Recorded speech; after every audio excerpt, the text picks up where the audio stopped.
తర్వాత check dam అక్కడ ఏర్పాటు చేసిరు. ఆ చెక్ డ్యామ్ నుంచి పైప్ లైన్ డైవర్షన్ చేసే క్రమంలో డైవర్షన్ చేసుకోవడానికి వారు ముందుగా మనకు వాటర్ సప్లై బంద్ ఉంటుందని చెప్పి 2 రోజులు చెప్పడం జరిగింది.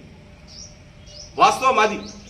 ఆ డైవర్షన్ చేసే క్రమంలో మనకు నోటీస్ ఇచ్చిన తర్వాత మీడియా ద్వారా కమిషనర్ గారు వివిధ మాధ్యమాల ద్వారా 2 రోజులు సప్లై బంద్ ఉంటుందంటే దాన్ని డైవర్షన్ చేసే క్రమంలో పైప్ లైన్ వగిలిపోయింది. అప్పుడు ముందుగా పైప్ లైన్ వలిగిపోలేదు. అత్యవసరంగా పైప్ లైన్ వలిగిపోతే చర్యలు ఒక రకంగా ఉండాలి. ముందస్తుగా డైవర్షన్ చేయాలి పైప్ లైన్ అన్నప్పుడు ముందస్తుగా ఆలోచన ఉండాలి. కమిషనర్ గారు ఏం చేస్తున్నారండి మీరు? తమాషానా?